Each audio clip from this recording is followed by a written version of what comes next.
Você está no podcast Academia do Agro, dedicado à competitividade do agronegócio brasileiro, com abordagem de temas que fazem parte do seu cotidiano, trazendo dicas e sugestões para o seu trabalho. Vamos juntos!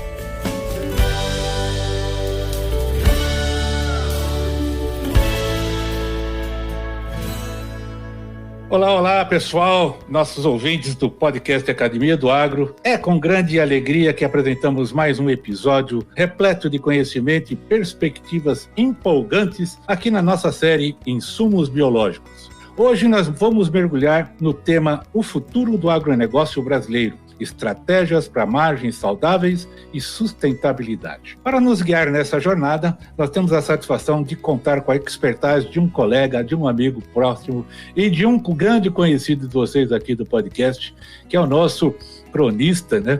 O Enio Jaime Fernandes Júnior.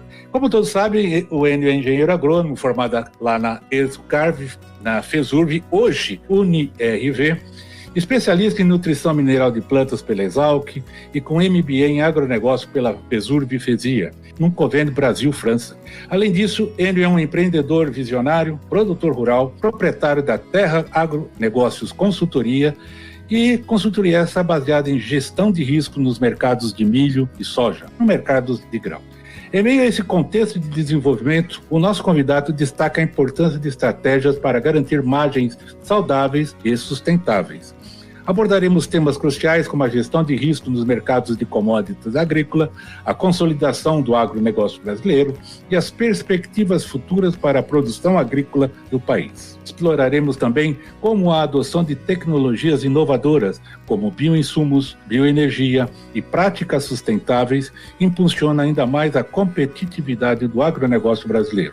Além disso, discutiremos o papel da biotecnologia na agregação de valor ao grão, proporcionando maior eficiência na produção e promovendo a saúde do solo. Esperamos que esse episódio inspire e motive o desenvolvimento contínuo do agronegócio brasileiro rumo a um futuro mais próspero, sustentável e conectado. Podcast Academia do Agro. Enio, esperamos que nesses 20 e 30 minutos consigamos abordar essa jornada. Bem-vindo, tudo bem? Bem-vindo, eu que agradeço, é um prazer estar aqui e trocar ideia com vocês. Valeu, Enio. Enio, como é que eu falei muito da questão de gestão de risco, vamos explorar um pouco isso, nos ajude nesse entendimento.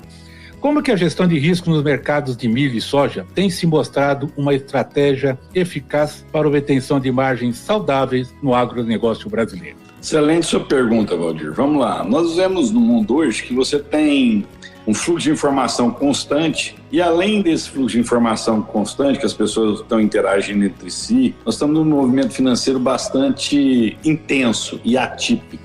Dito isso, você sempre tem que estar preparado para o imponderável. O imponderável é aquilo que não está no planejamento, é que não está na sua visão, não está na sua vida, não é uma condição normal. Vou te dar 2 exemplos. A guerra na Ucrânia é um imponderável, o Covid foi outro imponderável, né? Então, no mercado tão volátil e cada vez essa baixa assertividade nas previsões ocorrendo, você precisa ter ferramentas para se proteger. O principal ponto que eu falo numa gestão de risco, a gente tem que deixar claro, é a produtividade. Você tem que ter produtividade. Tudo vem do grão. O meu serviço vem do grão, a máquina que você compra vem do grão, o desenvolvimento regional que o agro dá vem do grão, então tudo vem do grão. Ao obter esse grão, ao obter boas produtividades, aí nós vamos gestar o risco. Para eu gestar o risco, eu preciso calcular o seu risco. Qual que é o segundo ponto, então? É o custo de produção. Então eu com a produtividade e com o custo de produção na mão, eu posso ser o produtor que não vai vender no preço mais alto do ano, o melhor preço do mercado. Mas eu sempre vou vender com boas margens. E a agricultura não é um negócio para 1 ano, 2 anos, 3 anos. A agricultura é um negócio da sua vida. A atividade agrícola, ela é por anos. A cultura da cana-de-açúcar, você planta uma vez, colhe 5. O investimento que você faz numa soja, o investimento maciço em máquinas tem que ser diluído no tempo. Então, se todo ano você vender com lucro, e um lucro razoável, você fica nesse negócio plantando dos próximos 5, 6, 10, 20 anos. Quem tenta acertar os melhores preços Quando ele acerta, é muito bom, mas quando ele erra, ele pode sair da atividade. É o que está acontecendo agora. Muitos atores que entraram nesse negócio 3, 4 anos saindo da atividade porque erraram muito a comercialização, porque erraram a produtividade. Então, a gestão de risco, eu preciso mensurar meu risco. Produtividade e custo mensura meu risco. Com o risco na mão, eu consigo gerenciar essa margem minha. E todo ano o mercado oferta oportunidades para você travar preço acima do seu custo. Dito isso, é fácil você gerar gestão de risco desde que você tenha disciplina. O Enio, bacana, hein? E quais são as projeções de oportunidades para o mercado do agro brasileiro, considerando essa crescente demanda mundial por alimentos? Continua? Ela continua, só que a capacidade de resposta nossa, de produção, está muito maior do que a capacidade de crescimento da demanda. A demanda, dá um exemplo para você, a demanda de soja no mundo cresce 3, 4% ao ano. As nossas produções estão crescendo muito acima disso. E o Brasil tem um diferencial. Quando eu olho na Europa, já a agricultura consolidada, Estados Unidos consolidado, aí eu olho para a América do Sul. O Paraguai tem muito pouco a crescer, já cresceu bastante. A Argentina está com um problema de fidúcia, liquidez, credibilidade muito, muito forte, enfrentando dificuldades de crescimento. Na verdade, a produção da Argentina vem caindo ano a ano, independente do clima. Lógico, em anos de clima você tem uma queda mais forte, mas a taxação no agro lá está tirando a competitividade dos produtores argentinos. Sobre o Brasil, nós temos que crescer muito a produção de alimento no mundo. Até 2030 nós temos quase que dobrar, e desse volume quase metade, 45%, vai sair de solos brasileiros. Então, demanda nós temos. Eu tenho certeza que para 2030 o agro vai ser um bom negócio. Agora, o produtor, o ator desse cenário, ele precisa chegar a 2030. Se ele não fizer uma boa gestão, se ele não construir margens saudáveis, ele sai do meio do caminho. Demanda tem.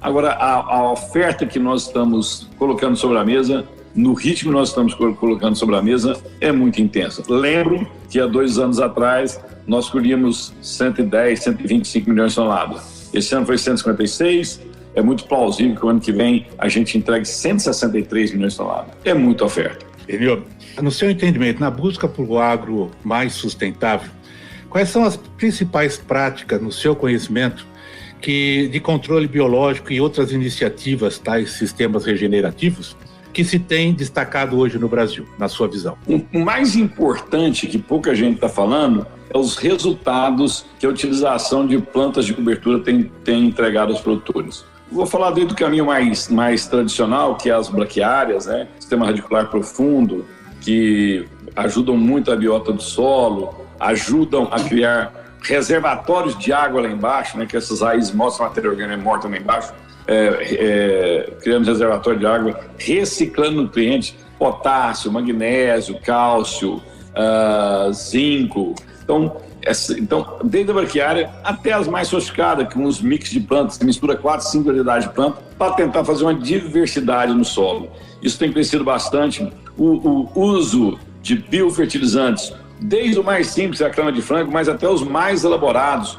Produtores hoje montando confinamentos mais focados nos dejetos do que no ganho por animal, porque esse biofertilizantes ele tem dado respostas muito importantes em produtividade, principalmente, Valdir, em áreas de baixo teor de argila. A resposta dele tem sido melhor que o adubo químico. Às vezes até o custo dele é um pouco mais caro, a depender de como está o mercado, né? Mas a resposta em produtividade crescendo bastante.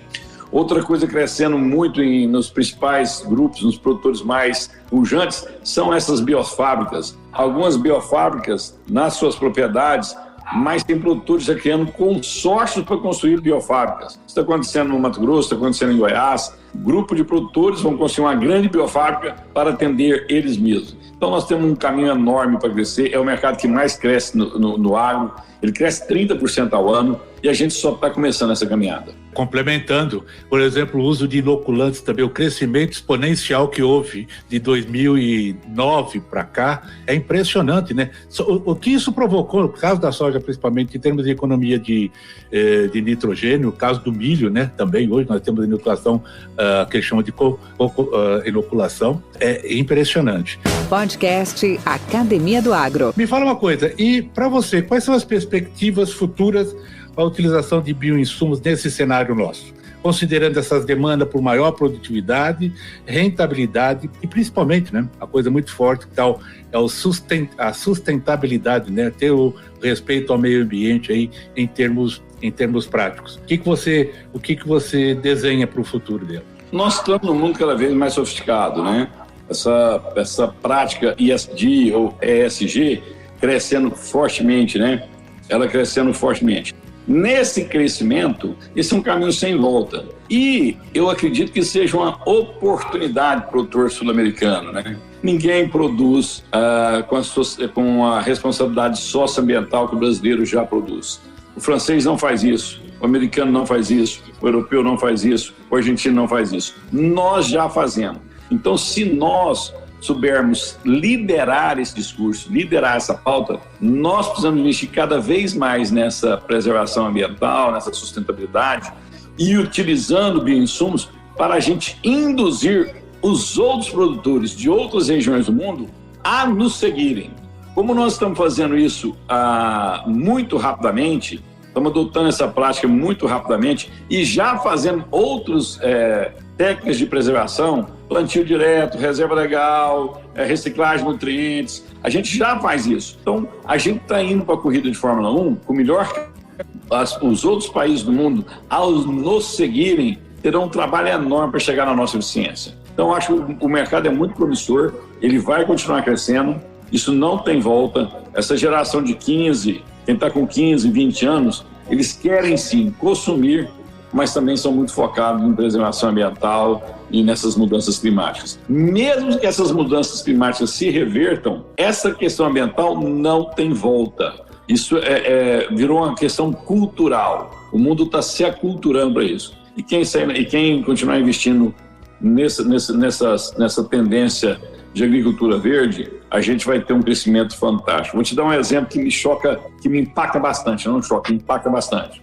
Eu gosto muito de Fórmula 1. O slogan da Fórmula 1 é Net Zero até 2030. Gente, nós estamos falando de carros que têm que tirar o máximo de performance e do seu desempenho, que todas as outras companhias copiam que lá dá certo. A tecnologia vem de lá para cá. Se a Fórmula 1 está preocupada em net zero, com aqueles bilhões de dólares que uma companhia de Fórmula 1 gira, como é que o agro não vai estar focado nisso? Isso é um exemplo que eu acho que é muito claro, né? Que é um caminho sem volta. Elio, dentro do assunto da sustentabilidade, mas também dentro do assunto dos biológicos, mas assim, complementares. As fontes renováveis de energia, que hoje nós temos adotado com bastante intensidade, tais como energia fotovoltaica, biogás, e aí vai, isso pode empoderar o agronegócio e contribuir para a redução de custos? Ele já empoderou. Se você olhar na questão dos biocombustíveis, o etanol já é uma realidade nos Estados Unidos, é uma realidade aqui. O biodiesel crescendo cada vez mais e vai crescer ainda mais. Nós somos seres dependentes de combustíveis fósseis. Somos e ainda seremos por um longo tempo. Não tem como eu mudar a matriz energética imediatamente. Mas isso não é um problema, isso é uma vantagem. Eu posso utilizar os biocombustíveis para deixar os combustíveis fósseis menos poluentes. Vou te dar um exemplo que acontece no Brasil. Você tem alguns tipos de gasolina no mundo, desde a gasolina A até a C. A C, logicamente, é a mais barata, né? O Brasil importa a gasolina C, que é mais barata, adiciona etanol dentro dessa gasolina e ela cresce, ela melhora bastante a sua qualidade, fica quase igual à gasolina mais cara do mundo. E em algumas regiões do país ela fica até melhor que a gasolina mais cara do mundo. Eu comprei um produto muito barato, adicionei um biocombustível e melhorei ele. Quando a gente olha, no caso do diesel, o biodiesel também melhora o diesel comum. Ou seja, nós não temos capacidade de suprir o mundo ainda, mas nós temos a capacidade de melhorar e muito a utilização dos biocombustíveis. E precisamos cobrar isso da Europa, precisamos cobrar isso da Ásia, investir maciçamente nesses biocombustíveis.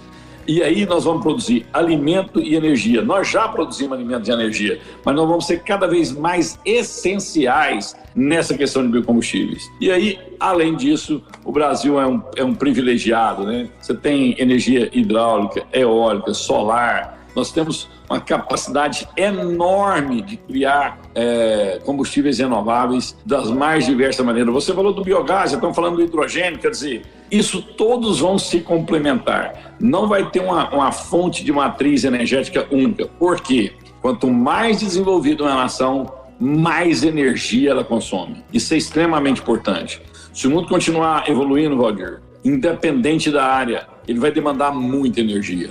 Até nas regiões onde você tem intenso uso de tecnologia, o consumo de energia elétrica nessas regiões é muito acima de outras regiões. E essa energia pode vir de várias fontes que a gente citou. E o biocombustível tem um espaço enorme a ganhar desse cenário energético no mundo e também no Brasil. Podcast Academia do Agro. Coisa interessante, Enio. Há um movimento muito grande, nós estamos falando há pouco dos bioinsumos, dos insumos biológicos, e que, como você citou o exemplo da Fórmula 1, onde ali é o grande laboratório que saem as inovações técnicas, tecnológicas, as grandes empresas, também detentoras de grande parte do mercado, detentoras de um orçamento privilegiado, que pode investir em PDI, em pesquisa, desenvolvimento e inovações. Hoje, no caso do agro, as indústrias químicas, muitas delas, quase todas elas, migrando para empresas de insumos biológicos, aquisições, adesões de vários grupos. E aí, falando da energia, as possibilidades que nós temos, imensas, como você bem citou, saiu há dias atrás, creio eu que você deve ter visto, de uma grande companhia petrolífera, né, Shell, e que apadrinhou um projeto, tá, que hoje eles já chamam de programa, que é do Agave, na produção de energia, de etanol, inclusive, superior à própria cana-de-açúcar, né? As pesquisas que eles estão fazendo. E que em áreas, principalmente em relação a áreas desertificadas, as pastagens degradadas, seria um excelente campo de desenvolvimento em função eles têm uma forte tolerância a déficit hídrico, etc., de suplantar a própria produção de etanol do Brasil em poucos anos. Então, assim, isso aí a gente fala admirável mundo novo a chegar, não, é justamente o esforço, né, que se tem e o aproveitamento dessas benfeitorias, dessas coisas, dessas oportunidades que o Brasil oferece. A gente gosta de falar porque o assunto realmente ele é cativante e ele nos leva a viajar no tempo, né? Cara, obrigado, Enio, pela essa oportunidade. Gostaria de contar sempre contigo aqui, como sempre contei. Obrigado, Enio, pela sua gentileza e disposição. E gostaria que você deixasse um conselho aí para os nossos colegas do agro. O que você sugere a eles? Apesar que a gente sempre fala, né, que conselho bom a gente cobra, né? Mas o que você diria para esses nossos colegas do agro perante ao mercado que hoje se apresenta a eles? Eu gostaria de deixar um recado, sim. E não só para um profissional do agro ou qualquer profissional de qualquer área, né? Nós fomos criados, quem tem mais de 40 anos, né?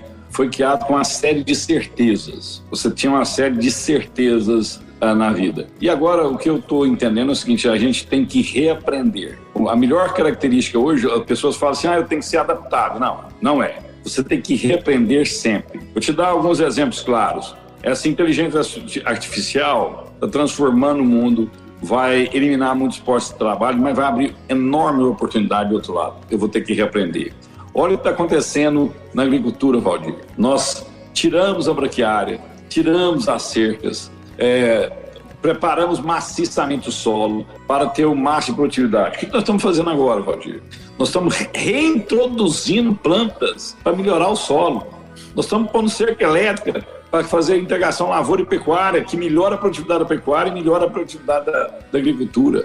Nós estamos usando as fontes de nutrientes que os nossos tataravós usavam.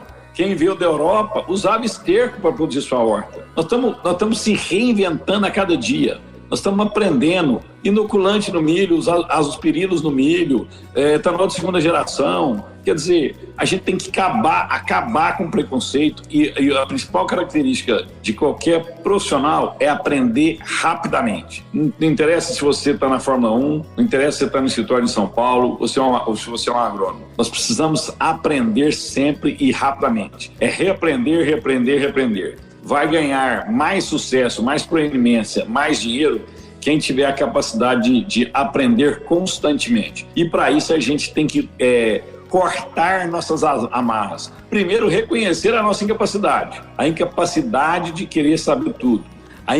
E é frustrante isso, que você trabalha a sua vida, eu vou chegar depois dos 40, eu vou estar mais tranquilo, mas... Não, é mais desafiador, não pela idade, mas pelo momento que nós estamos vivendo. E só para finalizar, os próximos 10 anos as mudanças vão ser extremamente agressivas. E eu espero ter a capacidade de repreender. Quem tiver essa capacidade, independente da área, pode ser na área jurídica, pode ser na medicina, pode ser no agro, quem tiver essa capacidade vai crescer fortemente, vai ocupar muito espaço. Então, minha mensagem é essa: vamos repreender, vamos esquecer que a gente sabe e vamos ser sedentos de informação. É o caminho que a gente tem para escrever uma boa história. Enio, mente aberta. É isso aí. Cara, obrigado. Um grande abraço para ti. Um abraço e até a próxima. Esse podcast faz parte da rede Agrocast, a primeira e maior rede de podcasts do agro do Brasil. Acesse www.redeagrocast.com.br. A edição e masterização desse podcast são feitas pela Fábrica de Podcast. Acesse fabricadepodcast.com.br e saiba mais. Com temas expressivos e dinâmicos, esse intercâmbio semanal visa oferecer um melhor desenvolvimento em suas habilidades profissionais e nas atividades e práticas do seu cotidiano. Somos da Academia do Agro, o podcast para todos aqueles apaixonados pelo agronegócio. Te aguardamos no próximo episódio. Até lá!